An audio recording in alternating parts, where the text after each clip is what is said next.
Welcome to the Addicted to Learning podcast.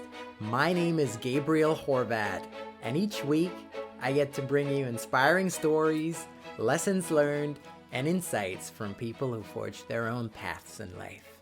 Appreciate you guys spending time with me today. Let's get right to it. Hello, beautiful people. Hope you all are doing fantastic on this beautiful September day. We have Tom Hirst on the show today, and today is going to be all about freelancing. So if you're not into that, feel free to skip. But if you're a freelancer yourself, or really any sort of service-based business, this episode is for you. It is jam-packed with info. About Tom is a freelance senior software developer with over 10 years of experience. He's worked with many well-known brands such as Facebook and BMW, among others. Tom is also a web development consultant, as well as a mentor to freelancers around the world. And he's doing all of that from his home office in a small British town called Wakefield. Anyway, without further ado, here's my conversation with Tom. Great. We have Tom Hirst on the show today. Tom, how are you? So good to be here.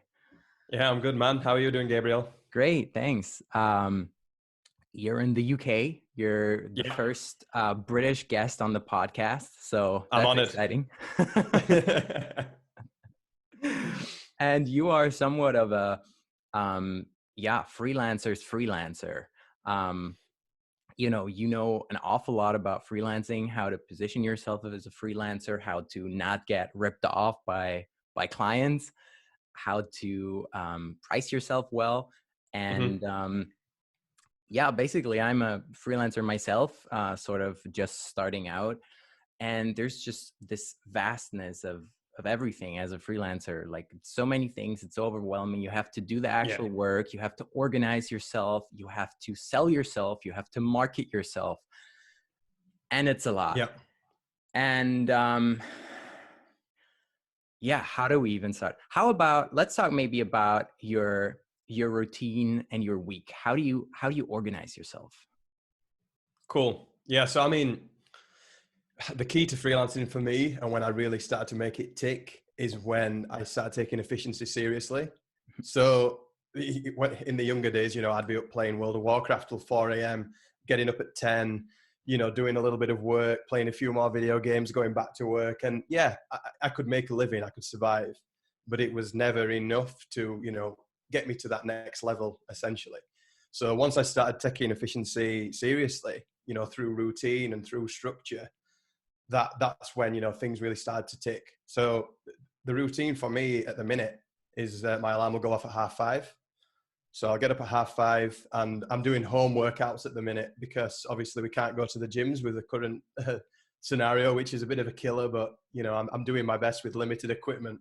I just do a quick half an hour workout, and then, take the dog on an hour-long walk, usually, just to clear the head, get a bit of thinking time, where it's just me and him, headphones in sometimes with a podcast perhaps, and then get home, have a shower, and then the workday starts. And then that's me pretty rigidly then until about 5. And then, I'll cook the tea for the family, the dinner for the family. And we'll have some time, with my daughter and my wife, and then try and get in bed at like 9, read a book, watch TV, asleep for 10, and then up again at 5:30. And then, the weekends then after that are pretty much free because I'm pretty efficient, Monday to Friday. Then I get a lot of free time, to find that balance. And that is just so key. Like, I can't stress that enough.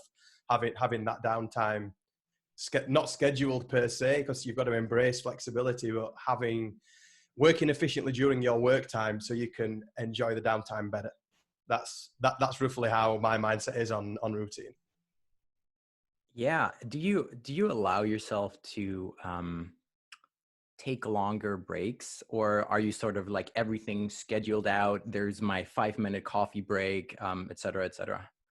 Yeah, I mean, I call my routine a flexible routine because what I have is I have that baseline structure, but then life doesn't work like that. Life doesn't always run to plan. And especially when, you've got a dog and a young kid and other family and other people that rely on you, you've got to have, I call them fail safes. So something that I like to do is if I do client work Monday to Thursday, keep Friday free, either for my own business or maybe for things that come up in the family or something like that. So I think it's good to have that underlying level of structure, but also have the flexibility to, do a bit of jiggery pokery when you have to, as and when it's needed. Yeah. Yeah. And that kind of is a beautiful transition. So as a freelancer, then you should never really book more than 4 days a week of actual client work. I don't think so, no, because it's stifling to that flexibility, and you lose that level of autonomy, which is really what you're going to freelancing for. So if you're selling like 5 days a week to clients, number one, how are you going to grow your own business because you've got no time or energy left? And number two, you're just losing that, that level of flexibility that's just such an important part of being a freelancer. It's part of the perks. Yeah, it really is. And it's a whole, being able to work wherever you want and structure your Yeah. day the way you work best. So then, okay, so that extra day you use for marketing yourself, for attracting new opportunities, maybe learning some new tech. Yeah. How do I, let's kind of like backtrack a little. So so I have a friend, asking for a friend. True story. Is the friend you? No, actually it's my girlfriend. No, because my Okay. girlfriend's a developer herself. Oh, nice. And so she's a developer as well, but she's working a 9 to 5. Yeah. But she would like to, at least get some freelance work on the side, and then maybe, perhaps, if she likes it, transition into more of a full-time freelancer's lifestyle. So she's a mid-level developer. I'd say like maybe, it's a shitty, indicator of, but let's say like she's Yeah. around 2 years, 2.5 years of experience or something. And so she thinks that it's still crazy she's being paid to code. And it is crazy, right? And she's definitely feeling this kind of like imposter syndrome. Am I good enough? She's mostly doing front end. She would like to start freelancing, and she would like to get paid first world money, please. So Yeah. no competing with $5 an hour people on the interwebs. How does she start? What's the first step? Well, this is a massive question, but I'll try and break it down into some actionable points, really. The first thing for me is that freelancers should always look to build their own audience, because when you're competing in a massive pool of Fiverr and Upwork, it's just a race to the bottom, and there will always be someone cheaper than you. So what you've got to do is build your own audience and then appeal to people on an individual basis. So she should think about, like, why would someone want to hire me in particular, rather than, am I the cheapest that gets them from A to B? It's about getting people from A to B in the way that only you can deliver it. So when you make your own audience, you can command a premium. Okay. So I'm going to grill you a little on this. So Go for it. So practical steps. Okay. Yeah. So what's the first step? Get on Twitter, start tweeting about It depends exactly what your audience is. So it depends exactly what you're going for. But as a developer, that's exactly what I do. I mean, there's some people that have grown Twitter accounts so quick at the minute. It seems like that is the platform where everyone's eyes are in tech right now. There's the 100 days of code hashtag that people are using to, track their own progress as they learn. But then there's people who are further into their development careers that are, offering advice and mentorship and just being motivational, I guess. And that is, a large part of audience building. If you're giving value in some way to other people, you will get, eyes on attention. And that's how social media works. So yeah, for sure, start a Twitter account, start tweeting, and do it consistently and regularly. And yeah, offer value. And so basically, can you be a generalist as a freelancer, or Yeah. you have to niche down? That's the one. I mean, look, there's a lot of people that generalize and they do really well. Like you learn, your marketing, your web development side, a bit of design, and you can go in one path on that way. You can be the solopreneur kind of thing. But if you want to sell client services, then I would niche. That's my opinion because it worked for me. So going down that WordPress route, avoiding this tangent again, but going down the WordPress route for me was what really helped me to become known for being good at that certain thing. If you get what I'm trying to say. So Yeah, totally. people think I want a custom WordPress website. Who's that guy? What's his name again? Oh yeah, it's Tom. And then they would come to me, and then the word of mouth all kicks in, and the SEO kind of stuff works, and social media, and that's just how it all works. So yeah, I mean, niching for me in the service industry is a good way forward. Yeah. So basically, because you were saying SEO, so basically, obviously, you started Mm. blogging as well, content marketing, I take it, and that way you got known as kind of like the WordPress guy. Yeah, I mean, I didn't really do much of that because at the time that wasn't really the go-to strategy. Like 11 years ago when I started, it was more about specializing in one platform, doing a really, really good job at that. And then word of mouth traction was what really got me to where I was. But obviously the market's changed now, and content, there's that.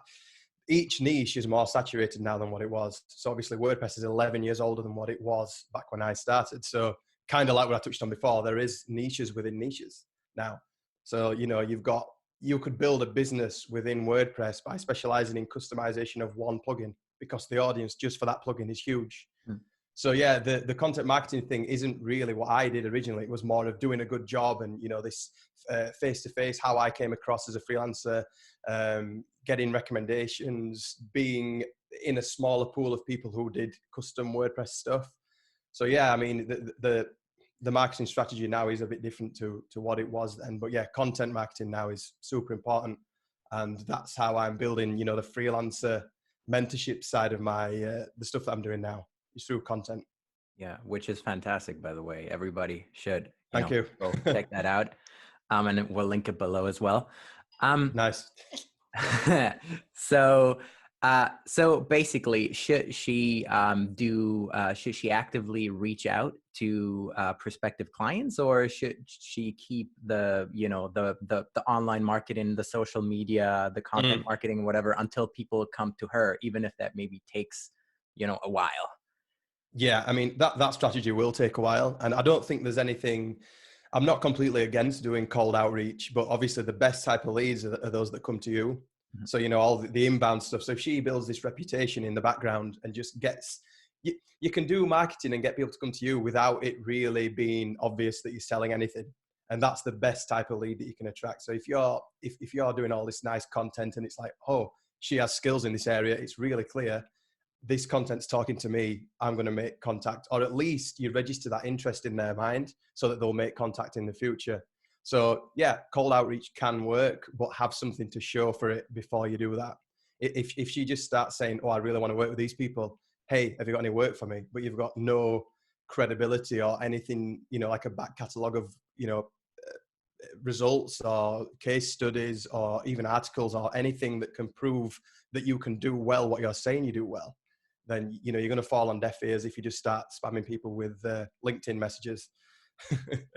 Yeah, of course. So basically, should you have a a portfolio of, like, I don't know, maybe you have 2 apps on the App Store that you've made or something, and then you go like, how do you go about this? Should you have multiple apps in your portfolio as a developer before doing active outreach? Yeah, I think you don't necessarily have to have had like a client app or website or whatever that she's working on.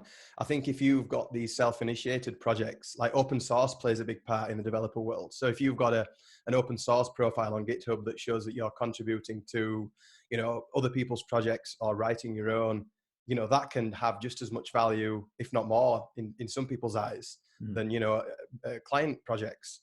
So there is credibility that you can build yourself. And that's what a lot of freelancers fail to see sometimes. They think, how can I get more clients and prove myself if I've never had a client? But you can do that by doing self-initiated things like side projects and stuff like that. So always have something to show, but it doesn't necessarily have to be a client app or website. Yeah. And on that topic, because it's a hotly debated one as well, should you ever do work for free? Well, I always come from the standpoint that you shouldn't, but obviously there are two types of working for free. So, number one is when you're looking to build enough goodwill with someone to, get paid work in the future. And for me, that's the one that I would not do. And then there's the other one is, you want to do something nice for someone or a charitable cause, which might offer you a level of fulfillment that's, greater than any financial reward. So that's fine. If that's what you want to do that. But for me, working for free in a professional instance is just going to lower your value, because if you portray that your time's worth nothing, then how can it ever be worth more in the eyes of that person? Yeah. Yeah. That's how I feel. Yeah. No, totally. Totally. And let's see. So many questions. So, what about if people say, well, you don't have a lot of experience. Okay, maybe you have like a little portfolio, some, open source work. Okay, but can you actually deliver? How about, you do the project and we'll pay you 100% upon completion? Should you ever accept such a deal?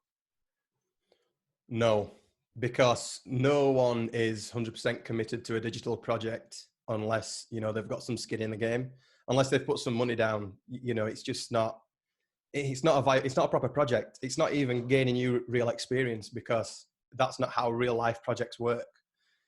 People, you've got to get some money up front to show that commitment from the client, and it shows commitment from yourself to complete as well. So, I mean, the way that I do things is I will never work without a deposit. And if someone's not happy to do that, they don't trust me enough, then that's fine. It's not a good fit. So always take a deposit. Yeah, 100%. Yes. Always take a deposit, a significant deposit, right? 50%, something like that? Yeah, I mean, some people say take 100% up front, and that's a really good negotiation strategy, actually. So say if you go into a negotiation and say, look, I want everything up front, and they go, well, we don't do that. But then you negotiate down to terms that you probably would have expected anyway. So you go 50-50, and they feel like they've got something out of the negotiation, and you've got terms that you would have been happy with anyway. So yeah, I mean, 50%, 33% if it's a really big project, but then get milestones in place for the latter payments. Yeah. So say like 33% up front, 33% in 2 weeks, 33% in another 4 weeks. Don't try not to tie it to being on completion if possible, because that's kind of out of your control. So say if you're hanging on for a client to review your work, why should that stop you getting paid? So it's better to have payment schedules in place beforehand, rather than saying, oh, just pay me the last 50% on completion, because that's completely out of your control, really, because you're relying on that collaboration. Yeah, 100%. And how do you let's talk about pricing. I know this is a big one, and we were kind of talking about it already. Yeah. But so hourly billing, right? That's the most common way of working, certainly for developers in the tech industry, freelance developers, contractors, etc. Yeah. It's obviously not ideal because interests aren't aligned, because the longer it takes you to complete something, the more money you make as a developer. So it's not ideal, but then again, it is incredibly difficult to gauge scope correctly. And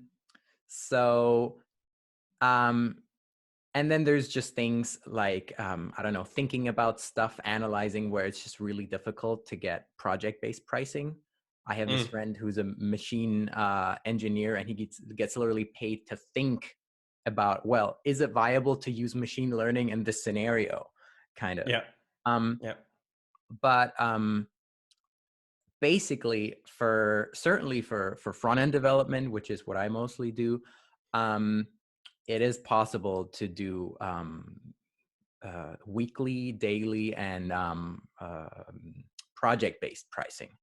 My thoughts on pricing in general for freelancers is that you should always do it with value in mind. So whether you are value-based pricing as a methodology or whether you are hourly billing, you should always think, how much value do I bring to this project? And, you know, so obviously hourly billing is not the best way for software projects to be built, but if you can use it as a way, you know, to get in to the work. 'Cause I mean, if you want to, if you need the work, then you've got to take whatever is put in front of you. Really, that's my opinion. Like people can say to you, look, don't hourly bill ever, but that's just not realistic. You know, you need to also know that getting your foot through the door could be a gateway to using these more preferential ways of pricing, like fixed base pricing, value based pricing, retainers based on value, and things like that. So to transition away from that might take you having to take some hourly billing, but then use that with value in mind. So say you think, look, what's the average price for a developer hourly? It might be, I don't know, $50 an hour, whatever. But if you think that you can provide more value than someone else to this specific client on this specific project, then use that value and think, you know what, my hourly rate should be more than that. So then increase your rate in line with the value that you provide. Yeah. So that is where the transition and the crossover kind of starts. You know, you can use value as a metric in your pricing equation. Even if you're using value hourly pricing as a methodology, you can still think about value when you give your price, and then work towards using, you know, maybe fixed price, value-based pricing, and retainers as you progress and your career progresses.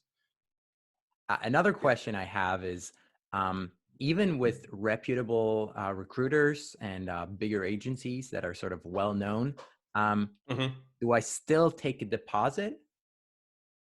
Yeah, I mean, I would if it was the first time that you were working with them. Mhm. So if you're new, you know, if you're new to them, then definitely take a deposit.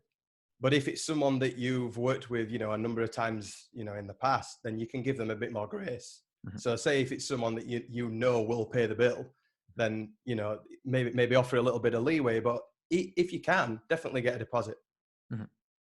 Sure. And do you always do like give them like 30 days to pay, or how do you go about that? Is that flexible as well? No, I mean, I normally put due on receipt, because then it takes away that kind of, oh, is it 30 days, 60 days, 90 days? You know, if you just say, look, this is due on receipt, then they can come back and say, oh, we don't normally do things like that. But at least if you stated it in the first instance, why would you not ask for the, you know, the preferential terms that you want? Yeah. Yeah, of course. Um, so how do you, um, so as far as hourly billing, value-based pricing, Yeah. basically, if you convey your value correctly, and Hmm. they still don't want to give you the say they want to lowball you, 50 an hour, and you're saying no, it's a, I know, I can make you the app. Hmm. It's a 10K project. I can make you the app all in, and for yourself, because of certain reasons, that's better, and you convey the value. And if they still won't accept that, that means either they don't trust you enough, or you haven't really brought across the extra value you can add, right? Exactly. Yeah. The perceived value of your services Yeah. is off. You know, Yeah. your position is off as well. You know, if they can't understand why your project will cost more than someone else who can do the same thing, they don't understand the extra bits that you can bring, the extra value that you can bring to the table, then your positioning's off. Mhm.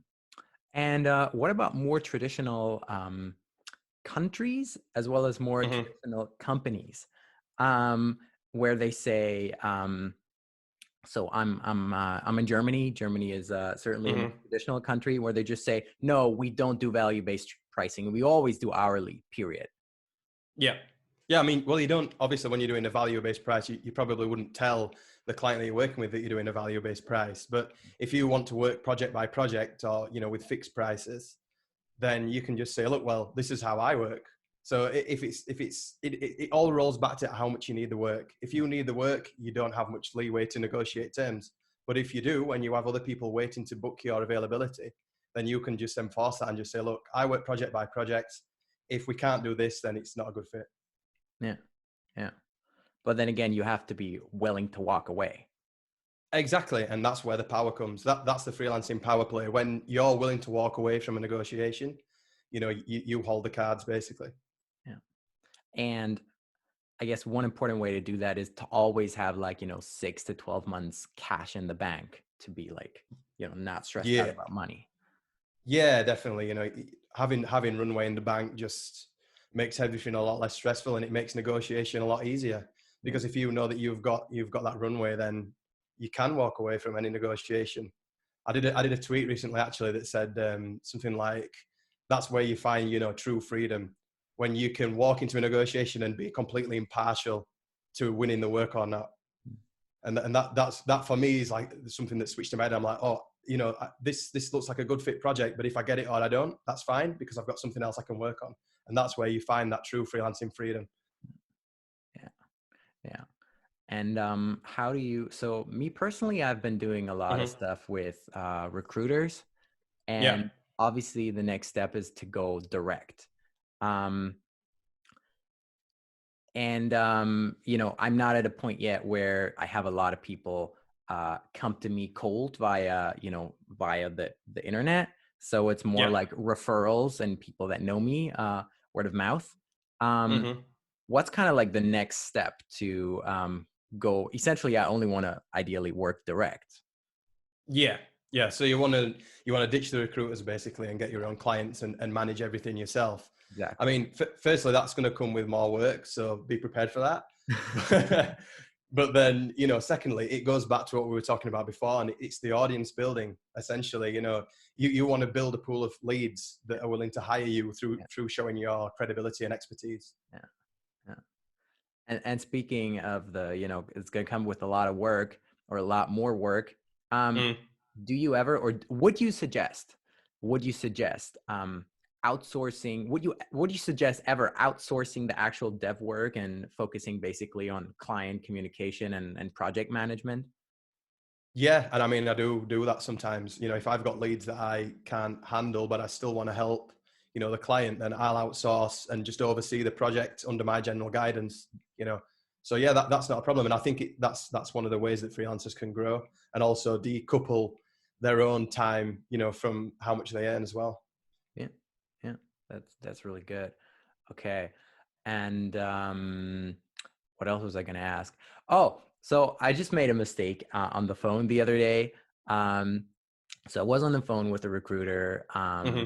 and we were talking about a gig in August, in late August, sort of like a 2-3 week long project. And he was like, basically, do you have any other projects up in the air that could potentially, basically, is there competition for your time in August, basically, right? Or am I the only one to potentially book you in late August? Yeah. And I instantly, I was like, no, it's just you. Like, it's fine. And the second I said it, I was like, God damn it, I Yeah, shouldn't have yeah, said that. yeah, So I lost all leverage, basically. yeah, yeah, yeah. It's just one of those things, like you're naturally having the conversation, and you try, and you don't want to be disingenuous either. So if that is the truth, then it kind of slips out. So you've got that cross between being personable and being completely honest, but maintaining that business leverage. So I can completely understand why you did that. But yeah, my answer straight away to that question would have been, yeah, I'm just waiting to see how a couple of things pan out. Yeah. Yeah. Cool. And uh so I guess to summarize, a big thing is to not have pressure to be paying the bills, because then the Yeah. you come from a position of strength, and Hmm. then you can just walk away. Then you can just say, okay, I'm gonna take a couple months to build up my online reputation, my built like an audience, built up like maybe a couple of nice GitHub profiles, do some open source work, that sort of stuff, right? Yeah, for sure. You want to be, and another good thing as well is thinking about maybe multiple revenue streams, not just from clients, but from other areas. Like info products and stuff like that. The more that you've got coming in, the more power you have in any negotiation. So when you're not worrying about how you're going to pay the bills, it leads to higher value projects really landing at your feet. Yeah. Yeah. And last quick question. How do I know, picking a niche is definitely best as far as making money as a freelancer. But then Mhm. again, most people, they become freelancers because they're after that freedom. And, techies like to learn, new technology, get into new, programming languages and stuff. And, how do you transition? Say you're like the mobile app person, and then you want to Mm. maybe get more into back end, right? Um, Yeah. how do you do like how do you make that transition, or is it kind of like you're once a mobile app person, always a mobile app person, and that's your label? Yeah, I think you can transition, but it is tough if you've been so involved in one niche for a long period of time. That's kind of the whole point of niching, because the longer that you stick to it, the more reputation that you will build. Sorry. Mhm. So yeah, I mean, I think you can transition, but it will take work alongside. You've got to analyze. Do you want to completely abandon your original niche and go to a new one, or do you want to kind of like do a 50-50 split? So you might start here and then start 10%, 90%, and then bring it to 50%, 50%, and then completely transition to 100% to the new technology. Mm. So yeah, I mean, it's doable, but it will be tough. Yeah. And speaking of, I actually got one last question. I just like, do you have any tips or tricks, sort of maybe also software you use, or maybe just your thoughts on like minimizing admin work?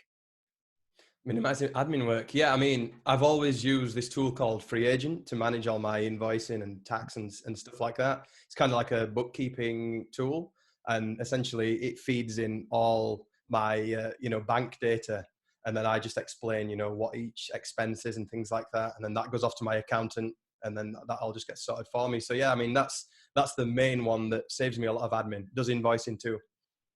Oh, excellent, excellent. Mm. Yeah, I'll check it out. Yeah, Definitely. check it out. Yeah, yeah, Check it sounds out, good. man. Okay, cool. Yeah, so before we wrap off, any final thoughts? Anything you want to plug? Oh yeah. So yeah, yeah. I mean, obviously, I'm writing a book right now, actually, and I'm about a week away from finishing it and launching it. And the book's called Pricing Freelancing Projects, and it's basically derived from it. In fact, no, it was spurred from the viral tweet that I wrote about a month ago that got like I think it's had 3 million impressions and 37 likes, 11K retweets.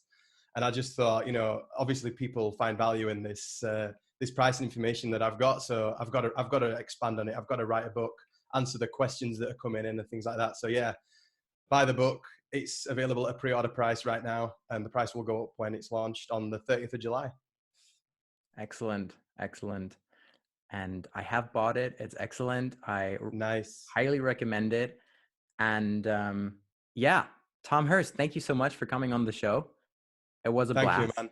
I've really enjoyed it. Yeah, you have a productive day, and I'll catch you later. You too. Thank you, man. Cheers. Bye.